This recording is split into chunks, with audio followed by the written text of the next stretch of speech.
माँ बाप बोलते थे छोड़ो पढ़ाई, थोड़ी और फिल्में देख लेते हैं।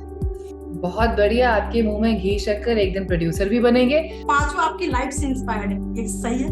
कि कुछ मैंने झूठ बोला या रैप किया या फिर मुंबई से प्यार करने में 7 साल क्यों लग गए ताहिरा? मेरे लिए इससे बेटर बेटर और बेहतरीन चॉइस हो ही नहीं सकती थी apart from Divya Dutta and Sakshi and Saiyami is truly a sports person. Hello और वेलकम, आप देख रहे हैं न्यूज नेशन में हूं आपके साथ सुषमा और आज हमारे साथ the very talented lady, director, producer and professor Tahira Kashyap Khurrana. Welcome to our channel Tahira, कैसी हैं आप? बहुत बढ़िया, आपके मुंह में घी शक्कर, एक दिन प्रोड्यूसर भी बनेंगे। फिलहाल अभी राइटर और डायरेक्टर ही हूँ। इसका भी डेब्यू होगा आई थिंक। अब कह दिया होपफुली मैंने by mistake. With God's grace, why not, आपके मुंह में घी शक्कर। शर्मा जी की बेटी टाइटल कैसे दिया आपने फिल्म को? वो जो एक मीम बहुत पॉपुलर है ना, शर्मा जी का बेटा, जो हमेशा ही फर्स्ट आता है और बहुत ही सीधा और बहुत ही अच्छा बच्चा है। तो वो मीम जो बना हुआ था, मुझे लगा कि हमें भी, हमारा भी होना चाहिए कुछ शर्मा जी की बेटी। हम फ्लॉड हैं, हमारे में है प्रॉब्लम्स, बट उन प्रॉब्लम्स को सेलिब्रेट करना चाहिए। तभी ये शर्मा जी का बेटी का ख्याल आया और that's how the title came across. हमें लगता है कि कहीं ना कहीं सबको शर्मा जी की बेटी ने बहुत सताया है। शर्मा जी की बेटी ने वो मार्क्स को लेकर कंपैरिजन हो या फिर किसी फील्ड में, तो ताहिरा को भी ऐसा कभी गाना मिला है क्या कभी की नहीं, शर्मा जी की बेटी को इनफैक्ट लेकर? हाँ, इनफैक्ट मेरे अलग ही माहौल था। तो मेरे पेरेंट्स को मूवीज का बहुत शौक था हमेशा से। और तब खासकर पहले सिंगल थिएटर होता था, तो हर फ्राइडे एक फिल्म लगती थी, या वही फ्राइडे काफी वो फिल्म चलती रहती थी, और फिर बारी आती थी एक नई फिल्म की, और फिर मल्टीप्लेक्सेस का जमाना आया। तो हमारी फिर outings every Friday every Saturday होने लगी, क्योंकि बहुत सारी फिल्में आने लगी। तो my parents used to take away the books from me, used to tell me कि बहुत पढ़ लिया, let's go for a film. तो मैं थोड़ा उल्टा थी, बहुत ही नर्डी थी। I was always the studious one, I always wanted to top in my class, and I just wanted to be amongst the toppers.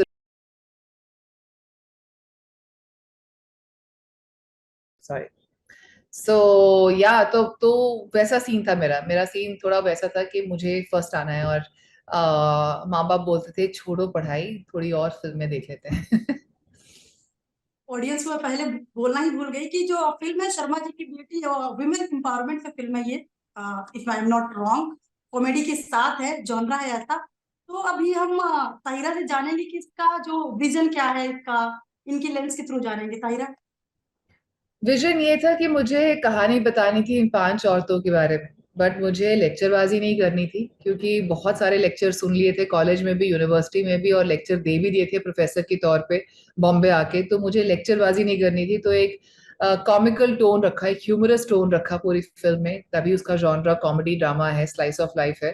तो 5 फिल्मों की कहानी है, कहीं हंसी आएगी कि कर क्या रही है, बट उसी हंसी के बीच एक दो ऐसे पॉइंट्स बोले गए हैं जो आप अपने घर लेके जाएंगे और उसके बारे में विचार जरूर करेंगे। How should be change this perhaps. The idea was कि ये इश्यूज हैं, पर ये इश्यूज सिर्फ इस जनरेशन की नहीं, हमारे से पहले की जनरेशन में भी थे, और उससे भी पहले भी।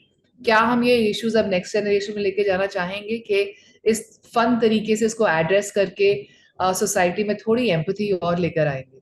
So that was the idea. ये कहीं मैंने शायद एक इंटरव्यू देखा या पढ़ा है, उसमें है कि जो भी 5 कैरेक्टर्स है जो फिल्म में जिनका जिक्र है, वो पांचों आपकी लाइफ से इंस्पायर्ड है, ये सही है? हाँ, मतलब आपका जो फर्स्ट पीस ऑफ वर्क और आर्ट होता है, वो थोड़े क्लोज क्वार्टर से होता है। सो कुछ कुछ तो मैं हूँ, हम सब सब में ऑफ कोर्स। उसके बाद तो आप जो का राइटर दिमाग है, उस चीज को आप तोड़ मरोड़ देते हो और एग्जैजरेट करते हो, और अलग कहानी बनाते हो। पर कुछ कुछ कैरेक्टर ट्रेट्स, कुछ कुछ एक्सपीरियंसेस सेम है। और अगर एक्सपीरियंसेस नहीं तो ऑब्जर्वेशन है, ये मैंने अपने क्लोज एनवायरनमेंट में ऐसे होते हुए देखा है। So this it comes from there, it does. Mumbai से प्यार करने में 7 साल क्यों लग गए ताहिरा? हाँ, ये आपने कहाँ पढ़ लिया, पर ये बात बहुत सच है। क्यों मुझे 7 साल लगे, ये मेरी कैरेक्टर किरण बताएगी आपको फिल्म में। क्योंकि ये एक ऐसा, मैं जिस शहर से थी, और हूँ। चंडीगढ़ वो बहुत ही एक लेड बैक सिटी है। 8 बजे 7 बजे के बाद कोई काम नहीं करता, टेलर भी आके एक सिलाई नहीं मारेगा। तो किसी को 200 रुपए नहीं बनाने एक्स्ट्रा, पर उनको घर जाके खुशी देखनी है, अपनी फैमिली के साथ बैठ के सीरियल देखना है, अपना डिनर खाना है। तो वैसा सा माहौल था मेरा कि सब उठते हैं, बहुत कम्युनिटी लिविंग थी। एंड एक बहुत सुस्त सा माहौल था। तो जब मैं बॉम्बे आई, देखा कि सब इतने ज्यादा बिजी हैं, nobody has time for anyone, and very honestly I was very lost. तो वो थोड़ा टाइम लग गया, and which is why, but it was but अब ऐसा प्यार हुआ है कि अब वापस जाने का मन नहीं करता। So it has taken time. That वो 7 ईयर इच कहते हैं ना, वो जब खत्म हुआ तो मेरा प्यार, मेरा लगाव इस सिटी के साथ इतना हुआ, और इसी सिटी ने, that's why it's called the city of dreams, right? And I always had a dream, and maybe that's why I came here, and that dream has manifested today. So I'm very grateful to Bombay now. जो casting है film में वो काफी तगड़ी है, साक्षी तंवर हो गई, दिव्या दत्ता हो गई, शारिब हो गए। तो ये कास्टिंग के लिए आपने कैसे, पैरामीटर्स क्या थे आपकी कास्टिंग के लिए? पैरामीटर तो सिर्फ और सिर्फ ये था, क्रेडिबिलिटी और ऑथेंटिसिटी। आप इन सबकी देखिए, इनकी लीनियज देखिए, उन्होंने कितना बढ़िया काम किया है, कितने सीनियर हैं ये लोग, और कितनी इज्जत और प्यार कमाया है इन लोगों ने। मेरा मेरा बस यही था कि मैं ऐसे लोगों के साथ कोलैबोरेट करूं जो सेरेब्रल हो, जो सोचते हो कैरेक्टर्स के बारे में, और वो अपनी ऑथेंटिसिटी और क्रेडिबिलिटी लेकर आए। तो मेरे लिए इससे बेटर बेटर और बेहतरीन चॉइस हो ही नहीं सकती थी, apart from Divya Dutta and Sakshi. And Saimi is truly a sports person in a real life. हाँ। और मूवी में भी उसी का ही रोल है उनका। तो it was not that she just did it for a role. There was so much of credibility that she got from her real life. She's an athlete and an actor in real life, and that's what she extended to the film also. और जो ये दो लड़कियां 13 साल की हैं, उनकी भी बहुत अच्छी कास्टिंग हुई है। And once you watch the film, then it will be a new discovery. And Sharib जहां तक है, he is an amazing amazing actor who's very secure about his being and self, which is why only a secure person could have done this role, you know. And he's a progressive thinking, secure man, and that's what comes across in this role as a husband also of Sakshi. So uh, so yeah, it's a blessing to have these actors. Women empowerment काफी एक serious subject है, तो आपको ये लगा कि इसको present करने के लिए, इसको बताने कहने के लिए, कहानी कहने के लिए एक ह्यूमर का सपोर्ट लेना इम्पोर्टेंट लगा, ऐसा कुछ कि एक रैप करके और उसे हम। मतलब ऐसा कुछ वो नहीं है कि कुछ मैंने झूठ बोला या रैप किया है या फिर, बट हाँ, एक कि आप टोनालिटी होती है कि आप कैसा लिखते हैं, आप कैसा, आप that's my way of cinema, that's my language of cinema, and that's the kind of writing that I do, and that's also been there. अगर आप मेरी किताबें पढ़ें या कुछ, तो उसमें भी वो एक सेम टोनालिटी यूज की गई है, विच इज वेरी टंग इन चीक।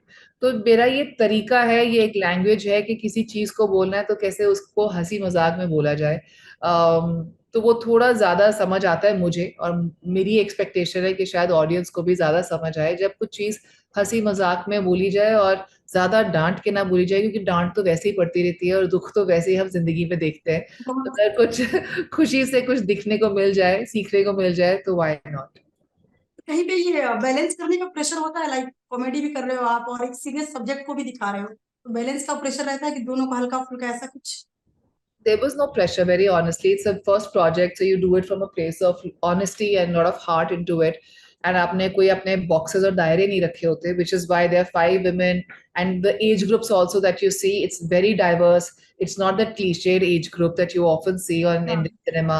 तो वो मैंने अपने आप पे वो प्रेशर डाला ही नहीं। फिर हाँ, जब लिख दी और बनाने की कोशिश की, तब जरूर प्रेशर हुआ कि बनेगी कैसी फिल्म, क्योंकि you know they are very difficult to make female led films. But I'm so blessed to have collaborators, and all men collaborators who backed up this female led film, you know. And whether it's applause, whether it's ellipses, and even at Amazon, so you know, so everywhere there were men fronting and pushing this film. So I've been just so blessed कि इस journey में, जो थोड़ी लंबी रही और मुश्किल रही, इसमें collaborators ऐसे मिले जो एक सेम विजन रखते थे।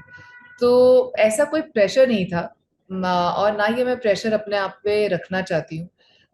You see all kinds of cinema and you want to make a certain kind of cinema, so, and which is why you have different filmmakers, So yeah, this is the kind of cinema that I have done with this, and I might be wanting to do different genres. मुझे सिर्फ slice of life और comedy नहीं, मुझे horror भी करनी है, मुझे dramedy भी करनी है, मुझे thriller भी करनी है. So I want to do all this, but क्या यही language रखूंगी सब में? Maybe when I start writing that script, I'll get to know. Okay, आपने भी जिक्र किया फीमेल लेड फिल्म्स का, तो आपको लगता है कि इंडस्ट्री में और ऐसी फिल्में बननी चाहिए कि ये कॉन्सेप्ट ही खत्म हो जाए, कि हम ये बोलने की कोट करने की जरूरत ही ना पड़े कि फीमेल लेड फिल्म बिल्कुल. या फिल्म ऐसा? एब्सोल्युटली सुषमा, आपने क्या खूब बोला. यही मैं चाहती हूँ कि हम इतनी फिल्में बनाएं, इतनी फिल्म विमेन फिल्म डायरेक्टर्स हों, और इतनी इतनी female female protagonist led films हों कि by the end of it आप ये भूल ही जाओ. जैसे मेल ओरिएंटेड फिल्म्स है नहीं, वैसे फीमेल ओरिएंटेड फिल्म्स भी नहीं रहे हैं, और सिर्फ एक फिल्म देखने जा रहे हैं जिसको दर्शाया गया एक female and irrespective, there is no bias that you go with to watch a film. And जहां तक और फिल्में बननी चाहिए, 100% बननी चाहिए. एंड कितनी बनी है? कम बनी है. बट कितनी लिखी गई है? बहुत लिखी गई है. They are I know so many scripts, I know so many women, I know so many men who have written scripts about women, but it is so difficult to get them made. So the idea is, but all of this is connected. You can't put it on the producers. You can't put, if the audience is not going to come and see, तो कहाँ से आएगा? So it has to, it's a circle, and everything comes back to the audience, that they should really be excited to see women, to see a women lead, do a leading role, and it's a thriller, it's a comedy, it's a money heist, whatever it is. You should be just excited to see a good film, is all, irrespective of the gender. तो वो audience से आएगा, जिस दिन आएगा it will be, or everybody in the film industry really, I just feel that most of them do want to make progressive good cinema or have women in media roles, but the audience has to be more receptive towards it. I hope कि आप बहुत सारी ऐसी फिल्में बनाएं और चले भी ऐसी फिल्में कि हमें अलग से बीइंग अ जर्नलिस्ट भी हमें कोट ना करना पड़े कि फीमेल लीड है या मेल लीड है, बस एक फिल्म हो। How lovely. What a lovely thought. अभी आप जब लिखती हैं, आपने इस फिल्म की भी कहानी खुद ही लिखी है, जी. और फिर इसको जब पर्दे पर लाना होता है, तो राइटिंग में क्या बदलाव, कुछ डिफरेंसेस होते हैं एज ए राइटर जब आप सोचते हो, फिर जब डायरेक्टर सोचते हो, तो डिफरेंसेस होते हैं कि आपको इसको स्क्रीन पे दिखाना है तो कैसे पुट करेंगे? यार मेरे केस में तो मैं ही राइटर और मैं ही डायरेक्टर थी. तो जब आप लिख रहे होते हो तो आपके सामने वो सीन चल ही रहा होता है, तो उस तरीके से आप लिखते हैं. उसके बाद जब राइटिंग हो जाती है, then you when you start doing shot taking with and deciding that with your DOP, cinematographer, तो आइडियाज और आते हैं. तो आप पहले अपना राइटिंग का काम खत्म करके फिर आप डायरेक्शन पे आते हैं. बट आई विल नॉट से कि इंडिपेंडेंट रोल्स हैं. When I am writing also, because I direct also, there is a certain way I write out a scene because I know this is how it's going to look, and that sort of comes across in my scripts. And having said that, there's a lot of collaboration that also happens. अभी बहुत बेहतरीन ideas आते हैं सबसे in the room. So it's a very beautiful collaborative process, and writing अभी खत्म ही नहीं होती है. Even अगर आप डायरेक्टर आप सेट पे हैं तभी भी आपकी राइटिंग चल रही होती है, क्योंकि situationally you want that character to say something, तो immediately आप एक dialogue suggest कर सकते हैं. So that's a little bit of an advantage I feel. I have, that I can really innovate on sets even with the dialogues, and so the writer doesn't leave the director on set, and the director doesn't leave the writer when writing. Profound. Question is that कि जब आप लिखती हैं, क्योंकि आयुष्मान भी बहुत खूबसूरत लिखते हैं, तो आप इनकी एडवाइस लेती हैं या फिर इस फिल्म को बनाने में कुछ एडवाइस ली उनकी? So वो he is more of a he writes poem, तो वो काफी पोइट्री लिखते हैं, बहुत खूब लिखते हैं. स्क्रीन प्ले तो नहीं लिखा उन्होंने अब तक, स्क्रिप्ट तो नहीं लिखी, बट हम एक दूसरे का ओपिनियन जरूर लेते हैं. तो जो मैंने लिखा है, चाहे मैं अपना स्टोरीज इन द हेड, या चाहे मैं अपनी स्क्रिप्ट, चाहे शॉर्ट फिल्म, चाहे फीचर फिल्म, जो भी कुछ लिखा है, always bounce it off him. His opinion really matters to me, and I'm just so glad my opinion too matters to him, because जो scripts आती हैं, I do read all his scripts. So it's a very collaborative fun process at home, जहाँ पर हम share कर रहे हैं material, but फिर हम अपने अपनी जिंदगी में चले जाते हैं, जहाँ पर वो एक्टर है और जहाँ मैं राइटर और डायरेक्टर हूँ, और फिर शाम को मिलते हैं और एक्सचेंज करते हैं notes. So it's lovely. How beautiful. 28 जून को फिल्म आ रही है प्राइम पर, शर्मा जी की बेटी। शर्मा जी की बेटी का अभी तक सबको ऐसे जिक्र बहुत हुआ सबकी लाइफ में, पहली बार ये पर्दे पर आ रही है, तो ताहिरा बताएंगी कि ये फिल्म क्यों देखें, क्या है कॉन्सेप्ट इस टाइप? अब तो कॉन्सेप्ट बता दिया था आपको। ओके सॉरी, ताहिरा ऑडियंस के लिए मैसेज फिल्म के। Message for everyone is that please go watch Sharma Ji Ki Beti on Prime Video. It's a beautiful slice of life, happy film. I promise you, it's going to make you laugh, and it'll be a joyous movie to watch with your family. Do watch it and let me know how you feel about it. Thank you Tahira, thank you for joining us.